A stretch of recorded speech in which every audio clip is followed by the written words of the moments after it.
Hello, everybody. Earlier today, I listened to the mayor of Salt Lake City. Erin Mendenhall was one of the speakers at Climate Week, New York City.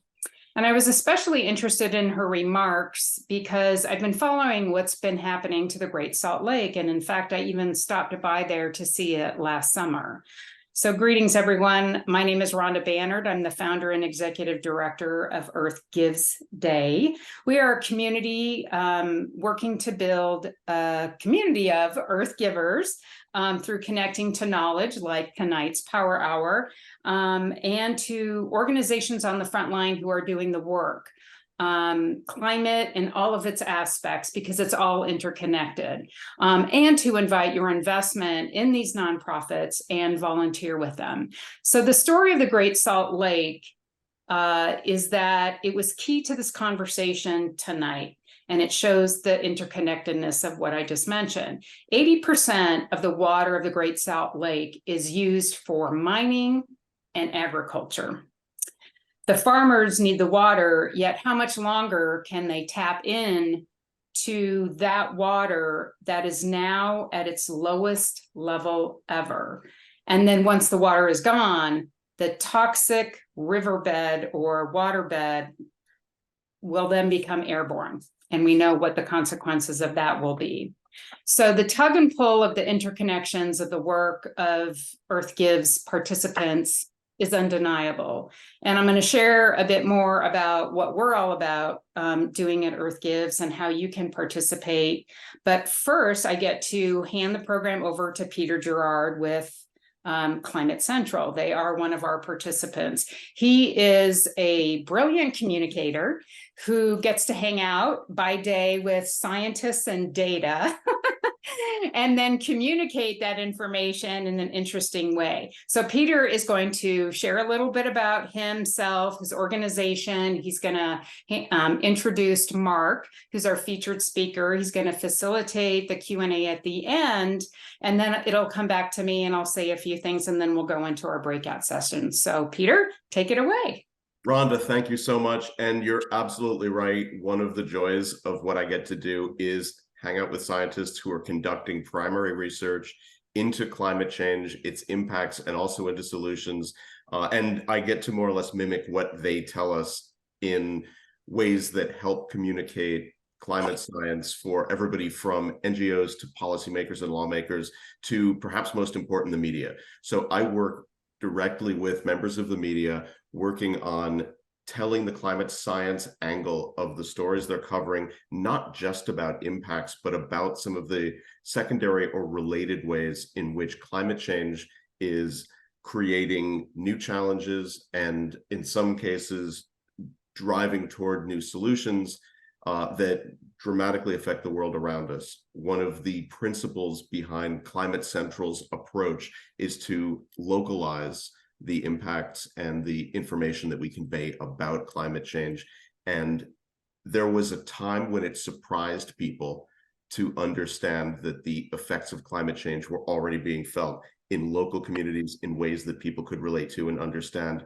We're in Climate Week right now, and increasingly you're seeing people's experiences being relayed that suggest that that's no longer surprising. And in fact, people are looking to see how climate change interacts with what they're experiencing, not just during extreme weather, not just during times when it's obvious that weather and climate are creating challenges in everyday lives, but in areas of industry and business.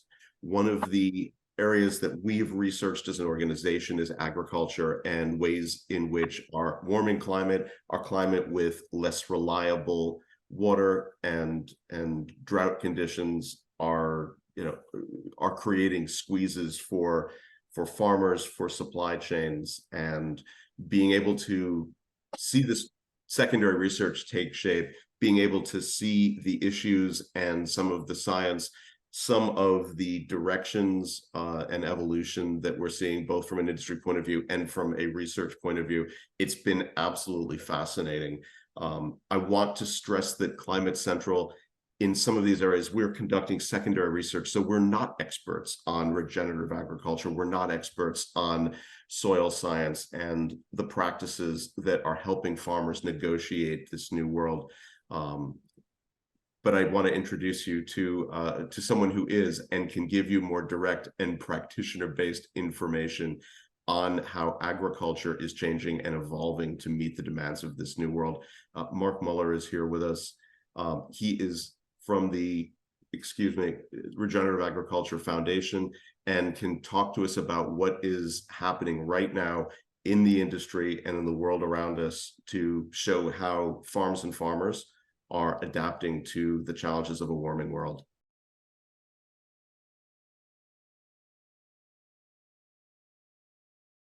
Thank you, Peter. Yeah, I'm thrilled to spend some time with you all and to have this important conversation.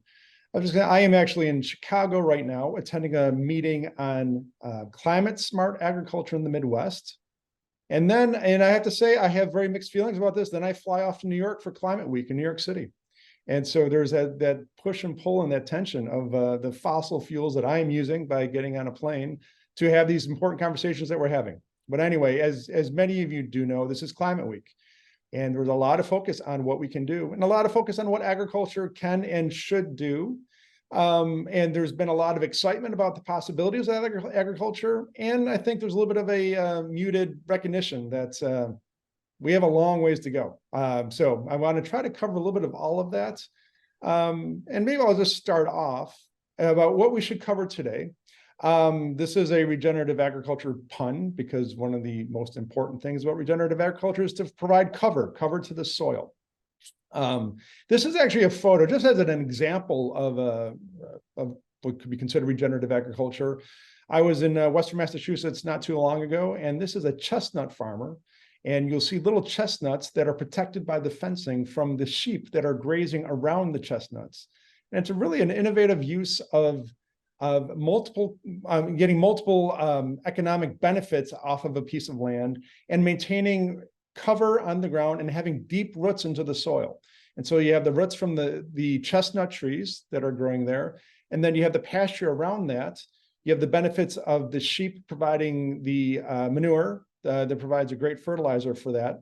So you have all those things that are going on, creating what is more of a regenerative system than what you usually see. Sorry about that. No, I'm going the wrong way. Regenerative agriculture can look messy, I have to say. If you compare, I live in Minneapolis, I should have said that. So I live in Minnesota. We have lots of very big farms that have corn and soybeans, and they're in very nice rows, and things are kept very orderly. Regenerative agriculture is often not that case. It can look messy. There's a lot going on. And it's providing a lot more benefits when you get out of that kind of paradigm of keeping things nice and orderly. So there's tremendous water quality benefits from having roots in the soil, from having cover on the ground year round. We can sequester significant amounts of carbon and reduce the greenhouse gas emissions if we are not growing row crops that require more fertilizers. And then another thing I really love to talk about is that it incorporates humans as part of the ecosystem, that we are part of the solution. We are not something that has to let that go and just kind of have these protected areas and we ignore them. We're part of that solution. So I think that's a really important part of what regenerative agriculture is. Now, I want to go back to this photo and talk a little bit about that again. I've used this photo for many years, and you can tell that it's been many years because both those kids in this photo are in college now. So it's got to be a good probably 12 years since I took this photo. And this is from my wife's family farm outside of Dubuque, Iowa. I'm very proud of both my family and my wife's family and the family farms that were there, and the hard work that these were mostly Irish immigrants that came over and did this hard work to create this farm. And I love to tell the story of behind the cornfield there. There's a beautiful pond that my father-in-law created and holds back the water and provides habitat for wildlife and keeps the water where it's at rather than kind of flushing down too quickly downstream. And then you see that there's some pretty good cover cropping that's going on in the corn. So it's not just a cornfield, but it has other things that are growing in there that kind of protects that soil. So there's a lot of good things that are happening there. And this landscape is much different than it was 200 years ago. And I need to recognize the fact that this was Iowa land, that this was land that was really quite regenerative for eons. When the white dominant culture kind of came in, we did some real damage to it. So we have a starting point. If we think back 100 years to the 1920s, things were pretty rough. And we had the Dust Bowl that emerged in the 1930s. And we have a history of kind of detrimental agricultural practices, and we're getting better. So if you look at over the past 50 years, you'd say, hey, we're doing much better on that farmland. We are protecting the soil. We're having clean water. We're doing an awful lot to protect it. But if you look at the longer context, we have to recognize that there were people that were removed from the land. We have to recognize that there were Northern Europeans like myself that were given access to farm that land, and that we are doing better compared to 50 years ago. But compared to where we need to go, we have a lot further to go. So one of the things that I really want to recognize is that the family farm that I've been involved with for most of my career and very proud to be part of is just one type of agriculture, one type of food production that we have, and that there are many other possibilities that we should do a better job of recognizing. And what I like to think about is some of the uncolonized or decolonized thinking that's out there that too often gets ignored. These are three people that I've had the privilege to get to know fairly well over the years. Don Bustos on the left is in New Mexico. He calls himself an Indo-Hispano farmer that works in the acequia system of using water in an incredibly efficient way. Malika Keeney is with D-Town Farms in Detroit, Michigan, has developed a cooperative of people growing food together. And Valerie Segrest, who's with the Muckleshoot tribe in Washington State, and has done amazing work as food as medicine. And they're also doing great work on clam beds and other ways of growing food in ways that actually sequester quite a bit of carbon. They're well outside of what we talk about at the U.S. Department of Agriculture and what we talk about in various meetings. And they're doing incredible things that need to be honored and recognized and replicated. So I put this out here as saying, like, we have a great work that we are and will be doing on regenerative agriculture on farms like here in the Midwest and throughout the country. And we need to do more in terms of recognizing some of the great work that's happening outside of the normal paradigm that we're working in. So I have a list of 4 different strategies that I want to talk about today in terms of where I would like to see us work with regenerative agriculture. And number 1 is that we tell the long story and include those difficult parts. Okay? So I think that's crucial for us to really get to what is truly a regenerative agriculture. Number 2 is thinking about the various metrics that we have. We have a very fragile landscape. And so you will see that I have a little bit of an upper Midwest focus here. That's what I'm most familiar with. And if you look at these states, Minnesota, Wisconsin, Iowa, Illinois, the green is soybeans, the yellow is corn on this map in terms of what's land use. You don't see a whole lot else besides corn and soybeans. We have transitioned these entire watersheds to be well over 90% corn and soybean production. And so in that lower photo there, you see a cornfield in the early spring. There's not a whole lot that's holding that water back. There's not a whole lot that's keeping the soil where it's at.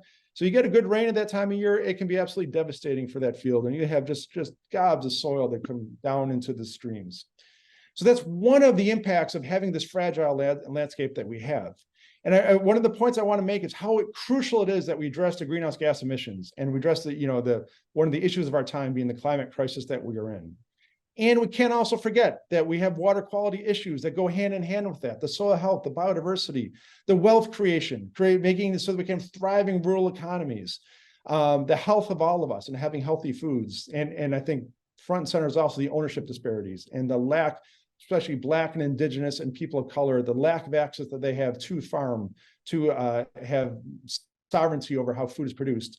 These are other indicators that are really very important as well.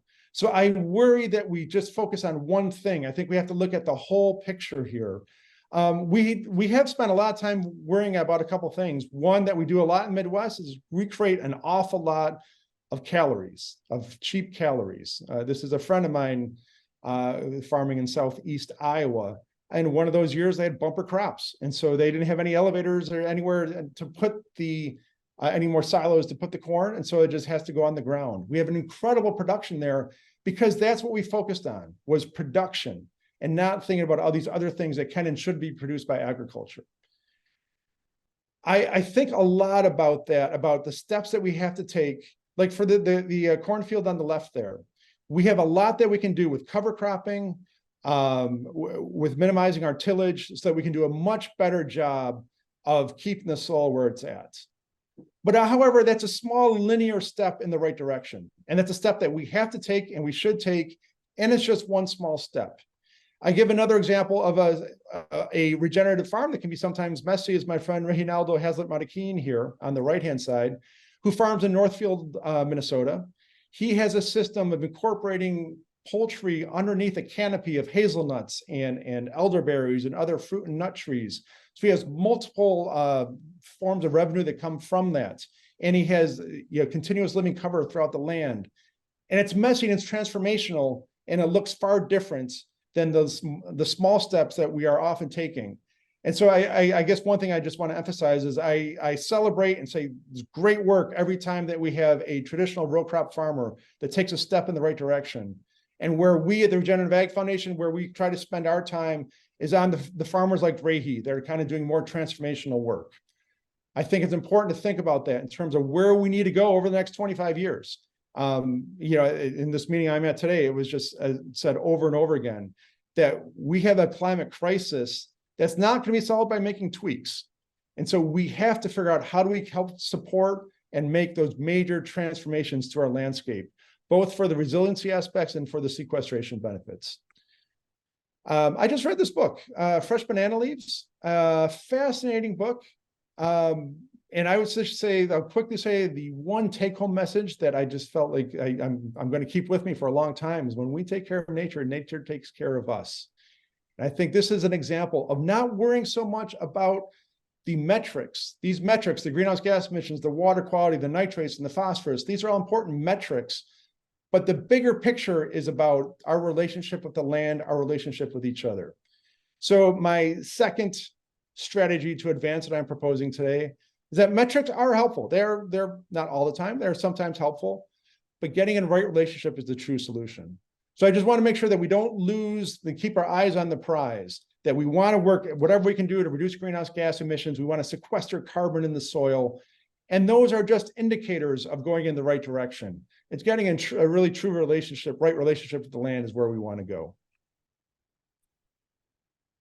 Next, to talk a little bit about policy.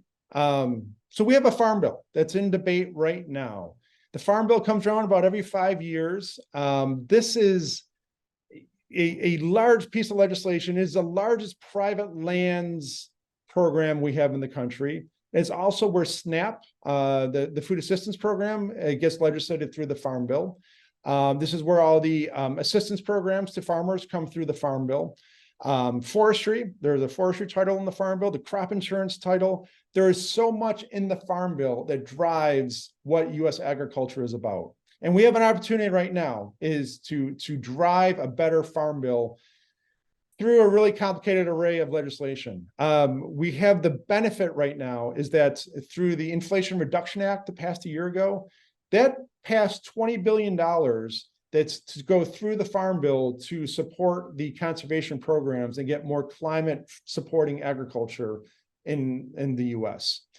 There are some legislators that want to use that money for other purposes. And so there is a lot of effort to try to pull that to other places. And one of the important things that I'm involved with and many others are involved with at the Farm Bill is trying to keep the integrity of those dollars, keep that 20 billion to make sure that it really helps support climate-friendly agriculture moving forward. So we have that, and if we come to the question and answer or the small groups, I'd love to talk more about the Farm Bill. But one of the things I do like to think about a lot is how we have the assumption that through our food purchases and through policy, we can make the necessary changes. And we haven't done enough yet. I'm not as optimistic about that at times. I just want to say a little bit about my concerns about how we drive change and what can happen. We often start with the consumer and say, well, there's so many Americans, they just want to eat their big greasy pizza. And so they want to figure out, they send their market signal, their price signal to Food Inc. and says, we want more greasy pizzas, make us more greasy pizzas. Food Inc. gets that price signal and says, okay, we have to do that, and sends a signal to the farmer saying, you farmer, create the ingredients that we need to make that greasy pizza for the consumer. So it's kind of a little bit of a mental model that we often have in our head. And you know, how that works, or how that kind of drives policy sometimes, is that consumers, when we want to make change, in the farm bill, we say the environmentalists get involved and they say, hey, you farmer, you're releasing too many greenhouse gas emissions, you're creating too much pollution downstream, we have to change your behavior. And so if you look at the policies through USDA, most of the environmental policy is about changing farmer behavior. How do we incentivize the farmer to do the better thing? And then public health says, yeah, we really don't like to see those consumers eat those greasy pizzas. We want to see something different. And so through the food assistance programs, and then through other policies throughout the government, we have our public health drivers are about, you consumer, you're not doing the right thing. You're eating too much fat and grains and sugars. We need to change your behavior. And so public health is driven on changing consumer behavior. So environmentalists and others focus on the farmer, public health is focused on the consumer. And what we get from that is that we have a USDA that has plenty of programs that are about changing farmer behavior, and we have plenty of programs that try to change consumer behavior. We don't have anything about it that looks at Food Inc. there in the middle. You know, if you look through the Farm Bill and look through the legislation, we don't really use the term agribusiness. We don't really spend much time at all talking about those private businesses in the middle that actually drive an awful lot through their prices, driving the prices of what different foods cost for the consumer, and drive the prices that farmers receive on the other end. And you know, in my my younger years, I used to be a little bit less charitable, and it would have like the Darth Vader come up in here in the Food Inc. Or I don't do that anymore. And I often just think about it's a gorilla. And there was a former USDA economist and University of Minnesota professor, Willard Cochran, who used to say that we have invited, essentially, I'm sorry, he said an elephant. We have invited an elephant into our food system. It doesn't really matter if it's a good elephant or a bad elephant, it's going to break stuff. I think that's where we're at now, is that we have that discrepancy in power, where the food industry has an awful lot of power. Consumers don't have that much power. Farmers don't have that much power. So we're getting driven. And then we have our USDA policies that just kind of ignore that's there.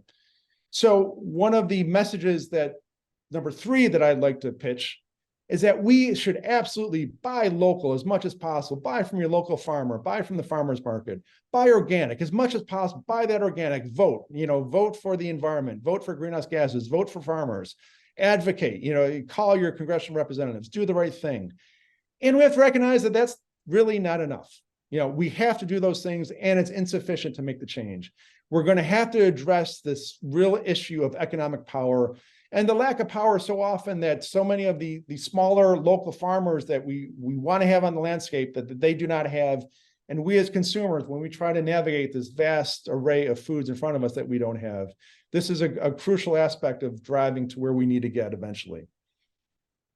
All right, finally, so my friend George Booty on the call here is going to recognize a couple of these photos here. I want to talk about some of the innovations that are there. So on the left is Don Wise from the University of Minnesota, and on the right is a former Jerry Glover, who used to be with the Land Institute. There is incredible work being done when we get outside of the dominant paradigms of corn, soybeans, wheat, rice, cotton. So those are the primary commodity crops that are grown and are supported by USDA. There's really impressive efforts that are happening all over the country. As usual, I'm most familiar with the ones in the upper Midwest, but this crop called kernza. And kernza is intermediate wheatgrass. It is increasingly used as a grain for breads, for tortillas, for beer. You can buy kernza beer. Long root ale is the name of it, and it's mostly in California. Patagonia actually creates it. And it's called long root ale because, as you see on the right-hand side, the extent of those roots, it's a perennial crop. And so you don't have to harvest it each year and then replant it in the spring. It'll plant, they're not quite sure how many years, but for many years, it'll continue to grow. So we keep that root structure there to keep the soil strong. This is one of those innovations that's done a lot. Land-grant universities have done a lot, and private nonprofit groups have done a lot. And now increasing amount of investment by state and federal officials has come in. This could really be a game changer for agriculture. So The problem, though, is that we have this sort of a ongoing roller coaster ride of continuing to support the same crops over and over again, because so many, and one of the methods is through the checkoff programs. And like there's a corn checkoff and soybeans checkoff and wheat checkoff. These checkoff programs, pork checkoff, milk, these checkoff programs go back into supporting the same crops. And not that it's necessarily a bad thing, but what it does is it just kind of accentuates the differences. And so crops like currants that don't have much grown yet don't get a whole lot of support. The crops that have a lot of acreage like corn get a lot of support back. We have a system that's not working very well for diversifying agriculture. So there's some great work that's being done on things like Kernza and others that could be perennials that could really change the nature of agriculture. It's just one example of some change that's happening. Another is the, and you know, I think this is largely, it's new to me. It's not new at all in terms of what's going on, but there's a growing number of tribal communities and indigenous-led organizations that are doing some tremendous work in terms of utilizing the traditional ecological knowledge that's been in these cultures for generations, and using that to bring back the bison. Bring back traditional eating practices. I should say that we in Minneapolis are blessed to have this restaurant, Awami, which is an incredible James Beard award-winning indigenous restaurant that is only using indigenous foods that were in the Midwest before colonization. There is a real recognition that there's some great things to be learned, again, from the traditional ecological knowledge and from using the natural systems that were there for eons, like a bison on prairie. So these are another example of real opportunity that's there. So I'm coming here to close now. And one of the things I just wanted to say is, as we're talking about individual donors here and about where we as our own can do what we do with our economic power. And if you were, and I don't mean to disparage any organizations at all, but there are some very large environmental organizations that do fine work, that are, they're involved in Washington, D.C., they're making good pitches, they're driving good changes in agriculture and using things like carbon markets and things like that. These are things, whether, some people agree with carbon markets, others do not. Whether you agree with them or not, these are things that are taking off and they're getting USDA support. Agribusiness, the Cargills of the world are being supportive of them. There's things that are happening there.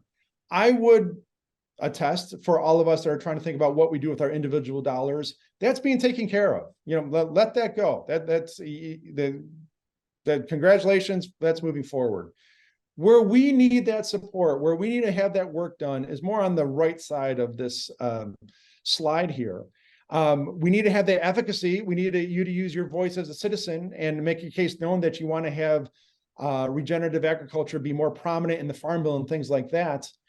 And I would say maybe even more important is to support these local organizations that you may have in your area. These groups, particularly those by Black, Indigenous, people of color, these groups are doing cutting edge things. I'm going to give a shout out to, again, my friend George on the call here, the Land Stewardship Project that he was executive director for many years. They do fantastic work in Minnesota. There are great organizations all around the country that are doing things that your dollar, become a member of those organizations. That's the place where we can really make a difference for the individual dollars. Because agribusiness and private philanthropy have a lot of the other things that are covered. So I'm going to gently push you over to this direction where we spend an awful lot of our time. So, and I guess this is my last strategy that I'm going to pitch, is that individual donors can take the most risk. These are organizations that might not be great at writing grant proposals. They're probably not very good at getting federal dollars to come their way. So we need to support those dreamers and those visionaries. The gentleman Rahe that was in my photo earlier, he's one of those visionaries. Some of them will become mainstream. Some are going to fail. Your dollars might go somewhere and it might just not make anything happen. And that's completely fine. We can take that risk. We need to keep on supporting these little efforts because we need to have these moonshots. We need to have the trajectory that we're at right now in terms of addressing the climate and the water quality issues. We're not going to get to point B in time. We need to have some more moonshots out there to have really creative ways of moving forward. So to conclude and summarize, let's tell the long story. Let's tell the true story of how we've colonized this landscape and how that has to change. Let's recognize that we have to focus on things like greenhouse gases, but it's not the full solution. That can be an indicator for getting in that right relationship. So don't lose the forest for the trees by just focusing on these metrics without looking at the bigger picture. Buy as much local, buy organic, do as much of that as you can, grow your own food, do all those things, and recognize that we have to think about power building. Long-term power building is where the future needs to happen. And let's support those wild, crazy dreamers and visionaries, those people that are out there that people might say are crazy now, but 10, 20 years, we might say, oh yeah, they knew what they were talking about. So I hope this kind of set the conversation for some good talk. I look forward to talking to many of you as we go forward. And yeah, thanks for your time. Absolutely. And I'll set the stage by saying, as a spokesperson for Climate Central, I can talk about communications and some of the ways that we dig into research, but I'm going to be sending, questions that are looking at specifics and practices and the kind of evolution of agriculture and the opportunities in front of us to Mark. So let me start with one, and I think Mark addressed this really eloquently. And that is, there are a number of ways that we can make a difference collectively, individually, that will eventually help create the systems that will solve the climate crisis. And one of the conflicts that we hear about, and it shows up in virtually every conversation and area, is the action of the individual versus what we can do at these bigger levels. And people constantly want to know what they can do personally. And that's what Mark ended on. One of the things we hear is it either or the implication that it's either or. It's either individuals taking responsibility for changing their diets, changing their habits, or is it in the hands of government and corporations and industries? And the answer, of course, is yes. What you do as an individual matters. What you do as an individual applying pressure to these larger groups, that is where an economy of scale, where a huge opportunity lies. So if that helps spawn a question or line of thought, let me know.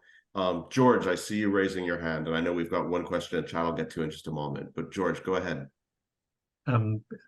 Thanks, Mark, for that really useful information and good information, good overview. My question is, thinking about that chart where you had the consumer, the food inc. and farmer, and how do you think we should go about addressing the power of food inc? And maybe this is a question for Peter and so forth too, but that's a hard one to get at. Various of us have tried in little small ways over the many years. But it's something that, the media ignores largely. I mean, we don't hear how the food industry drives things. We only hear about them doing things. Yeah. Well, and I'm actually going to look at Becky Glass too and see if Becky has anything to add here, because Becky and I both were involved in an organization called the Institute for Agriculture and Trade Policy that really did try to address some of those power structures. We obviously do not know. We don't have a set answer. We don't have a cookbook. We don't have a recipe that's going to tell us how to do that. And it does feel like there's a lot of different things that have to be tried. I always, I have to say, like when I'm traveling, especially like going on a long drive or something, you stop in a convenience store, and it's so humbling, I think, to me to look at when you go to a convenience store and see the food array that's in front of you, and see that it's really just a whole bunch of different, a few different corporations have set out some more high fat content, some more high sugar content, but it's all highly processed food, and most of it's pretty lousy for you. How we don't have an option there. There's no choice that we can make often that is really healthy for us, and how frustrating that is. So I do feel like I'm gonna hem and haw for one more second, George, and just say that I do feel like all of our small actions and all that we can do to empower the local, our neighbors, our from buying locally and utilizing our local co-ops and things like that, all we can do with that, the better.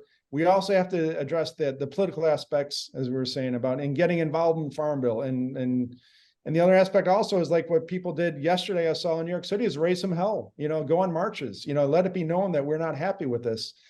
And then maybe ESG, the environmental social governance issues, that we bring them and raise that and say that this is clear things that we want to have. I'm going to say, I think there's a little bit of all of that. I've been involved in bits and pieces through my career, and I don't know, but I think we have to try them all and be open to different ideas. I'd welcome it, Becky, if you could have anything to say, because I know you've spent a lot on this. I actually think that right now and moving forward, climate disaster is on our side in terms of getting people's attention. And one of the things that I think the progressives have not done well enough is to frame the debate. And so Food Inc. is framing the debate. I mean, they want us to look the other way. They don't want us to think about how they're spending money lobbying and buying Congress people so that they can pass policies that will benefit them instead of the kind of sustainable systems we need. But every single day, there's something going on that really disrupts people's lives in this country and around the world.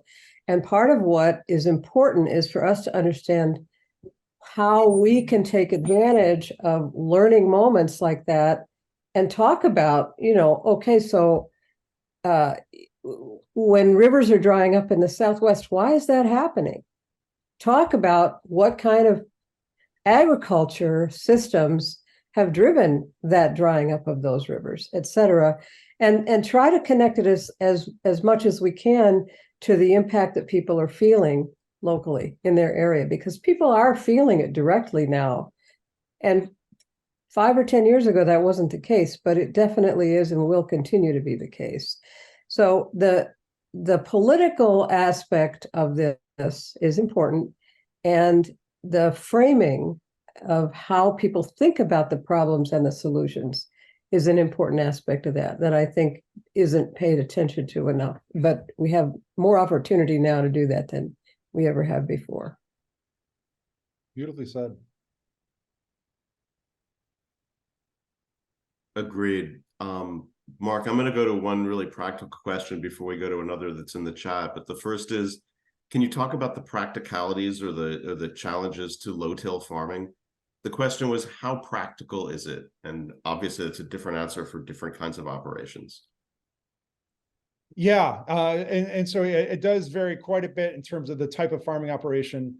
For like in the Midwest, in corn and soybean production, there has been an argument that's been made saying like places in Minnesota can be too cold, and it's harder because it doesn't let the soil warm up. I think it's largely there's been a lot of people have shown that is not, that they can do it, that it is possible to use a no-till farming in very northern climates.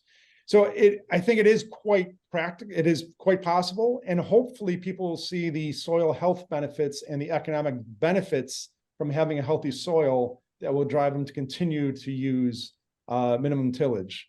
So I don't think I'm not answering the question in terms of, yes, it's this practical, but there's lots of possibilities. It's we can do far more than what we do. So hard to dismiss it merely as impractical. Right. Another question is, as you think about the Farm Bill and its ability to encourage and reward and incentivize, is there a way, or are there ways where underserved communities, exactly like the sort that you mentioned, who are sort of, traditionally outside of agricultural sectors, but have an opportunity to participate, but don't necessarily have practical access to land and are struggling in some of the most practical ways of getting through life?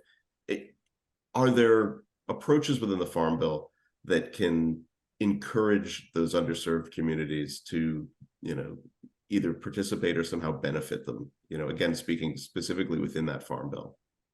Yeah. One of the things in the Farm Bill that I've been very pleasantly surprised at how well it's been working is like a double up farmers market coupons. And actually I was at a farmers market recently with someone that utilized them, in how much they were able to buy with these farmers market coupons through WIC. Yeah, it was through WIC. Mm-hmm. So it was a really nice incentive to go to the farmer's market to buy your food rather than somewhere else.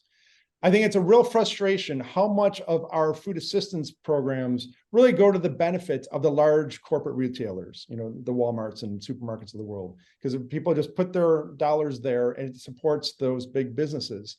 So, and opportunities in the Farm Bill to get that money to go other places, I think, is one step in the right direction. The other thing I would also say is that I do, you know, feeling very much, you know, agreeing with all these comments here. And part of it also is that we need to have people be paid a fair wage. That's not part of the Farm Bill, but that in some ways, I think that is a crucial aspect of this, is to give people a fair wage so that they can afford to buy good, healthy foods, is an aspect of our economy that's really causing people to make those horrible decisions about whether to have heat or food. That's just Isn't under Department of Ag, do they still have a like an undersecretary that manages farmers of color? Maybe someone else. I don't know if there's an undersecretary. There is a whole, I think the term they use is like underserved farmers, that there is a thriving department at USDA that is focused on that. And there's been lawsuits. You know, part of the reason why USDA is doing a better job is because they've gotten sued. They were sued because of the discrimination for Black farmers and women farmers and Native farmers. So there's been a history of discrimination. It's not just by accident that we have some places, you know, 98% of the land is owned by white people. That's not by accident. That was a discrete policy and other things that drove that to happen. So yeah, so there's some of those are slowly being addressed. There's some good programs at USDA that are helping address that. And Lynn, did you want to, or Peter, did you see what Lynn wrote? Yeah, and I thought I'd tee it up. I wasn't sure if it was a question, but it's probably an issue that we can explore. I mean, the question in the comment was, you know, bison is a cultural reparation, but less, you know, representation. But it gets at thinking about how we consume food and the choices we make. You know, eating less meat, certainly a healthier and probably more climate friendly way to approach the food system and the foods we eat personally. And she mentions the idea that it's marketed. And I think, Mark, to some extent, that gets back to the influence of large food supply businesses, the ability to shape cultural perceptions and choices. Mm-hmm. Yeah, I would just give a nod to, I think George could say an awful lot about this as well. But I would say, you know, one of the challenges with meat as a whole is that it can be one of the most incredible, ecologically protective, and in many ways can be healthy ways of, like, through bison, and it can be incredibly destructive to the landscape and to our bodies. So it's hard to, I have a hard time trying to put meat in a certain category, because there's definitely ways that we should get rid of some of these CAFOs are really a blotch on the landscape. And then when you see what can be done with bison production and what can be done within that cultural context of repairing the prairies is quite remarkable. So, yeah, I know it's a little bit of both. I'll defer to, I think Becky had her hand up. I think that it's important for us to not just think of meat as a monolith. I think industrial meat is the problem. Human beings have always consumed animals as well as plants, but doing it in a way that is ecologically in harmony with the ecology of where we live is not what industrial meat is about. And industrial meat is where Food Inc. is, you know, making the CAFOs and even now, you know, going into the laboratory to make fake meat. But